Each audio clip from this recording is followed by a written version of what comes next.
Good morning and welcome to Morning Scoop for Monday, May 23rd. This is your daily Buckeye fix. I'm Tom Orr. The Notre Dame game is in 104 days, the game against Michigan in 188 days. We are just over a week away from the start of summer camps and official and unofficial visits at Ohio State, which means one of the slowest months of the college football calendar is almost over, and it hasn't even really been that slow this year either. So this week we will have a couple of listener question shows on the Morning Scoop. Tony Gerdeman asked for your questions, and you came through in an incredible volume with more than we could cover on 3 separate Buckeye Weekly episodes. So we'll be answering a few of them here and then again later this week. Tony, thanks for being here. Tom, you are welcome. You are welcome for my presence. You are welcome for the questions that I brought you. You are welcome for everything that I provide. Yes, it is. This was definitely a week when I was thinking, I wonder what we'll do Morning Scoop shows on. And then it was like, oh, we have so many questions that we can't possibly get to all of them on the Buckeye Weekly shows. So tremendous. We have 2 shows already done for this week. We're going to be starting our season preview series a little later on this week. I'll have Alex Gleitman on, I think, a little later on this week. So we're going to have a bunch of really good shows on a week when I wasn't sure what we were going to do. So that's always a nice surprise. Thanks to the listeners. We could not do it without you. Today we're going to be talking point spreads. We're just going to be talking one question here, because this is from @Mr_Mike42, asked us a question and then kind of led us down a rabbit hole to a bunch of questions about the point spread this week. So we're going to just be talking point spreads and some early lines on this year's Ohio State games. FanDuel came out with the game of the year lines. Ohio State looks to be a double-digit favorite in every game this season. Mr. Mike wants to know, has that ever happened before, Tony?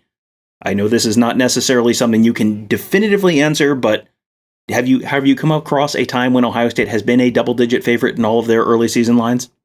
Well, and the question is, with the opening lines, just looking back the last few years, no. A couple of times where Ohio State was like a 9 or 9.5 point favorite against Michigan, kept that from being double digits for everybody. Just looking back at the actual lines at the times of the game, Ohio State was double-digit favorites in the 2020 season, regular season, but obviously that wasn't. But even the Michigan game, I think they were not double-digit favorites in that one. Of course, that game didn't happen. But no, there's not anything that I could find recently where they open up the season being double-digit favorites in all of the games. And the thing is, like they released the big games that you're playing in and not the lesser games. Of course, the lesser games, Ohio State is almost definitely at least a 10-point favorite. That's why you're able to make judgments like that. And the line can move quite a bit from the preseason to the end of season. As Tony said, they were not a double-digit favorite against Michigan in 2020, but then by the time the Michigan game rolled around, or the Michigan week rolled around, Ohio State was a 30-point favorite over that Michigan team, and then Michigan was not able to play the game. So, but yes, the line can move quite a bit from that early line to the end of season line. Here are the 5 that they have put out so far. Ohio State is a 13.5 point favorite against Notre Dame. They're a 15.5 point favorite against Wisconsin, 21 point favorite over Iowa, 13 point favorite on the road at Penn State. That does not look like it's going to be a primetime whiteout. We'll see if they do the whiteout at noon or if they do the whiteout for like the Minnesota game, which, oh boy, that'll be a humdinger. And Ohio State minus 13.5 at home against Michigan. Tony, of those 5 games, and those are probably the 5 most interesting games on the schedule, in addition to being the ones we have the lines for, which one are you maybe the most confident that Ohio State covers? That's a really difficult question because they're all very similar to me. The 13 at Penn State, the 13 being the lowest number of those, but it's on the road and it's at Penn State. And right now we're thinking it's a noon game, but if that becomes a night game, how much does the whiteout affect that line? Does it go from 13 to 11 to 10.5, 11.5, something like that? In which case that would make it maybe more likely or maybe less likely for the Buckeyes to cover. I see this and I think, well, they're going to be very motivated to beat Michigan by more than 13.5. They're going to be motivated to beat them by more than 50, but will they? This is 2 teams playing in this one, and Michigan's certainly going to be putting up a fight. I think I go with the Notre Dame, but there's a lot of unknowns in that season opener, and you're just trying to get through it, and you're just trying to get the win and get out of Dodge, and then move on to week 2 and begin to improve through the season. I look at the Wisconsin, and I don't even consider it 15.5. maybe that's the sleeper right there, because 21 versus Iowa seems like a lot. 15.5 versus Wisconsin, they've always got a decent defense, but do they have the offense to keep it up? And, that's something where a 35 to, 17, something like that doesn't seem like a huge blowout, but it covers. So, Tom, I think I'm going to go with the team that maybe the game I wasn't expecting to, and I'll say Wisconsin. And I say that with a question mark. And then one other thing I want to add regarding Ohio State not being a 10-point favorite over Michigan in the past. I may have been confusing Oregon and Michigan last year. So Oregon may have been like a 9 and Michigan may have been like an 11 or something like that. So I just want to throw that in there. All right. So yeah, there is this year's lines. I mean, you look at them, and I don't know that there's one that jumps out to me as an absolutely this is the week they're gonna crush someone. You look at the Iowa game, and Iowa. I feel like I say every time we talk about Iowa and Iowa City is very different than Iowa on the road. And Iowa feels like it is going to be the Kirk Ferentz Iowa from now until the time that Kirk Ferentz leaves. And Kirk Ferentz Iowa doesn't seem like they're going to keep up with Ohio State, and we'll see. I kind of want to revisit this conversation after we go through some of those season previews and we talk to the Iowa folks and say, these Iowa teams are always on a spectrum, and it's how Iowa is this Iowa team, and there's the extremely good Iowa team that goes to the Big Ten championship game, and then there's just kind of the regular, store brand Iowa, which goes 8-4. Store brand Iowa is not gonna be able to hang with Ohio State and Columbus. I don't know. I don't think they're going to be able to score enough. So, if Ohio State puts up 38, 42 points, which feels like they probably are in most of their games this season, I don't know if Iowa's going to be able to keep up with them. So that's an interesting one. So which one then are you most confident that Ohio State doesn't cover? Real quick, getting back to the Iowa and Columbus, I've just pulled up the Winsipedia to see the Columbus results. And 2013, Ohio State wins by 10. 2009, Ohio State wins by 3. 2005, they win by 25. 2003, it's by 9. 99 is by 30 somehow. Iowa was really, really bad back then, so that's how. And then 97 was 23-7, and that 95 game when they opened up like 56-7 or whatever and blew the doors out. So there's a couple of blowouts in there. But in terms of the least likely, the reason I was thinking Iowa is just because they get their stink on you, and they have a defense, and it's just they grind out the clock, and they do what they do well defensively. They have tight ends, which is, as we know, that's a terror for Ohio State, but maybe not for Jim Knowles. 13.5 against Notre Dame. Like I said before, these all seem very. I don't know that there's much separation between any of these. So to have like one you feel great about and one you feel worse about, like I don't feel good about any of these, like you're saying. So I could give you Wisconsin again, Tom, to give you an idea. But 21 versus Iowa just seems like a lot to me. It does seem like a lot. And, you're going through one of the things that's difficult with a team, a series like Ohio State, Iowa, is you're going through those games in Columbus and you get to the Jim Tressel era pretty quickly. And I'm not sure how much predictive value there is in Jim Tressel era Iowa, Ohio State games as played forward to Ryan Day era Ohio State, Iowa games. Feels like they're playing kind of a different sport there than they probably were in the 2000s. But yeah, that's an interesting game because you could see it. That's one of those games where it could spiral very quickly. If Ohio State gets a couple quick 3-and-outs and can move the ball down the field and put a couple touchdowns up, that can spiral real quick. Because if Iowa has to come from behind, Iowa is generally not built to come from behind. So it's one where if they get off to a hot start, they could win that by 38 points. And if Iowa keeps themselves in the game, I mean, you may have seen games such as the 2021 Big Ten championship game. That's what Iowa can look like when you get when they get behind a little bit.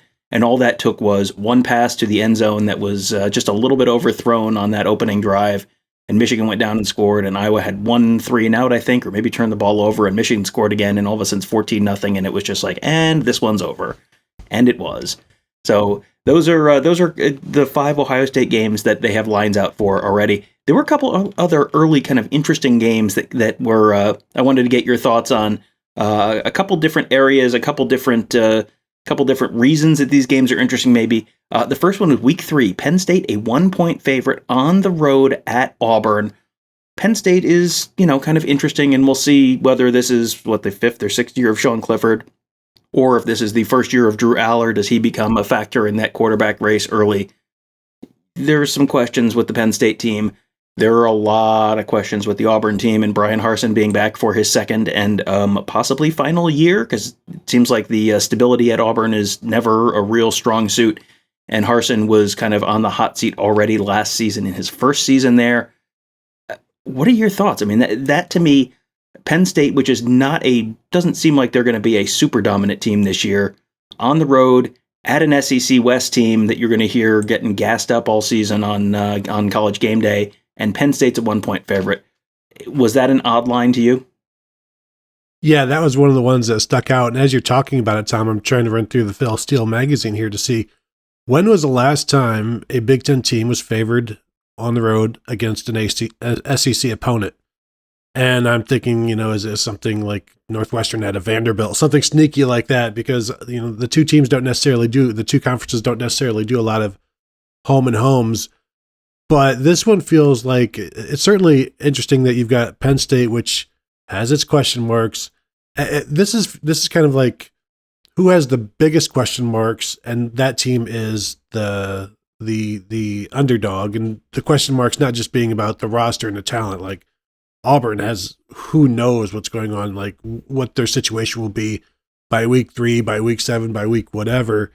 So then it's almost like, well, shouldn't it be more than just one then? But yeah, so this one definitely stuck out. It feels, I don't know if it's a must win, but if you have a really good opportunity to go on the road to Auburn, an SEC West school, and pick up a win, and you don't do it, that's a bit of a letdown. Now, because Auburn has talent, but I don't think anybody expects them to be 10-2. I mean, they're probably 8-4 or something like that.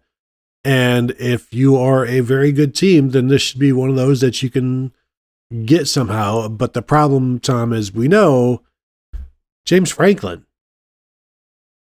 Yeah, James Franklin is one problem. Another problem is Penn State has had offensive line problems basically since the scholarship restrictions started about 10 years ago.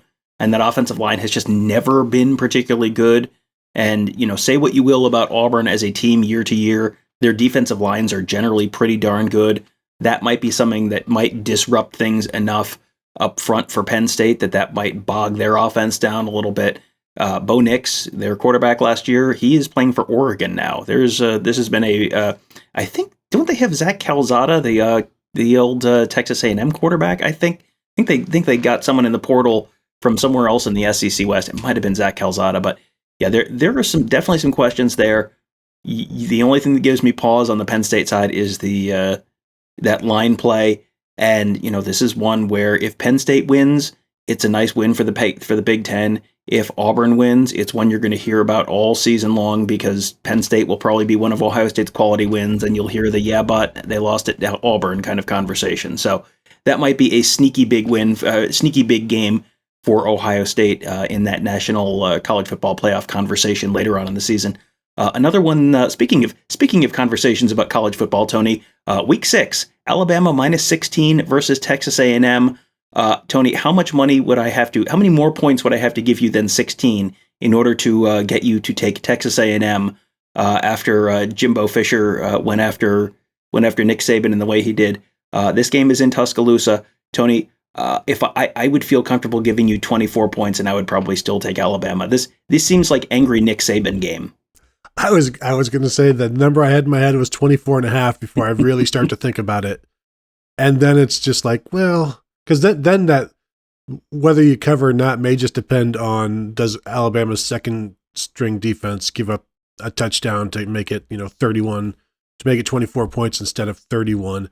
And I know we're talking about these as opening lines. I do wonder, because we're probably a few days late on when this actually opened.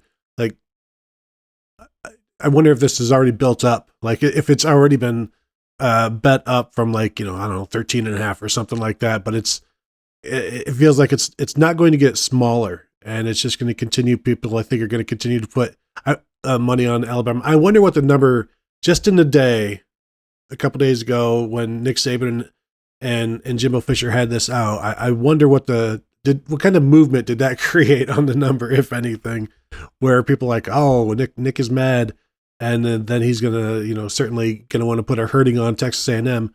But hey, Jimbo's mad too, so maybe that drove it back down, but probably not as much. It's certainly it does not seem big enough. And you look at the rest of some of the other lines involving Texas A&M, because they're in on a number of these. None of them are really that impressive for the Aggies. Like there's nothing that really stands out. Texas A&M 6.5 point favorite at home against Arkansas. I mean, does that really do anything for you? Does that really shout dominance? Texas A&M -8 against Miami. Does that really, signify a huge program upswing for the Aggies? And so is this another 9-3 type season for Texas A&M? They got the big win against Alabama last year. That alone is enough to anger Nick Saban and his squad. And then the talking points that went in as well. 16 just does not feel like enough right now. Yeah, Alabama is one of those teams like Ohio State where they don't get into revenge spots very often, but it feels like pretty much every time they get into revenge spots, it goes very poorly for the team that they're playing. And this is a little bit of maybe a double revenge spot, so it does not seem like a game that Alabama is likely to overlook. And those generally don't go great for the team that Alabama is playing. Last one I had on my list, and you may have others, but last one I had on my list that was kind of a little bit of an eyebrow raiser. Week 9, Michigan, an 8-point favorite over Michigan State. Game is in Ann Arbor. Speaking of revenge spots, Michigan State kind of spoiled Michigan's season a little bit last year. What do you think of that? Does 8 seem high to you? 8 seems a little high to me. Yeah, 8 seems very high to me considering Jim Harbaugh's struggles against Michigan State and the way those two teams play. Like Michigan doesn't. I know Michigan had some blowouts last year, but you can't expect them to do that. A lot of things have to go right for them, and they snowballed really well when things would go wrong for other programs and go right for them in their games last year. And you wonder, can they do that 2 years in a row? But in terms of like how often has Michigan, I don't want to say blown out Michigan State, but like, they had the 2019 win was certainly by more than 8, 44-10. The year following in 2018 or the year before is 21-7 Michigan. But, the last 2 years, 37-33 for Michigan State, 27-24 for Michigan State. There's not a recent history of Michigan winning by more than 8. Certainly they've done it. They play every year so that they'll have opportunities for it. It's just, as you're looking through this line, you're scanning it, you're like, well, I don't care that it's in Ann Arbor because right now it hasn't mattered to Mel Tucker. And so right now it doesn't matter to me, basically. And it just feels like a lot. And I know Michigan's going to have a lot of hype. They're going to be in the top 10, top 15 somewhere. But Michigan State is also receiving quite a bit of attention as well. And they might be one of those surprise programs in the Big Ten this year.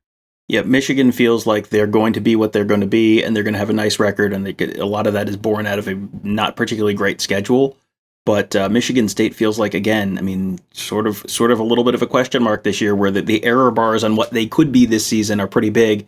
Last year, they stretched the positive side of those error bars all the way into a New Year's 6 win, so the ceiling is potentially reasonably high there, but you got to hit, with as much as they've leaned on the transfer portal in the past, you got to hit on a lot of those guys. Kenneth Walker is not there. You got to replace him. So yeah, a lot of changes there. And yes, I was going through quarterbacks while you were talking, and the quarterback carousel in the SEC is crazy. Old Auburn quarterback Bo Nix is at Oregon. Old Texas A&M quarterback Zach Calzada is at Auburn. Old LSU quarterback Max Johnson is at Texas A&M. It is quite a wild ride. This is one of these, you need to buy a program. You won't know the players without a program. That is perhaps especially true this year in college football. Should be an interesting year, and a lot of familiar faces in new places. So that should be fun to watch. And A lot of fun games we got to talk about here today. We will probably do a whole bunch more. We're going to be doing, not just probably, we're definitely going to be doing a whole bunch more of these questions. You guys sent us a ton of questions, a lot of great ones covering a ton of different topics. We're going to be covering all of those. We'll have Tony on a little later on this week, probably Thursday, I'm going to guess, to talk about a few more of them here on the Morning Scoop. But then we'll do the bulk of them on the Buckeye Weekly podcast. You can find that where you find this. Just search Buckeye Weekly or Buckeye Scoop to find it. You can subscribe right there and leave us a 5-star rating and review. And while you're there, also make sure you check out the Big Meat Kickoff podcast that Kevin Noon does, the Around the Oval podcast that Alex Gleitman does, and then Gives in the Bank that Mark Givler and Bill the Bank Green do. All fantastic shows, all worth your time, all worth your subscription and your 5-star rating and review. So we will thank you in advance for doing those. And that will do it for today. Thank you guys all for joining us. Have a great day. We will talk to you tomorrow.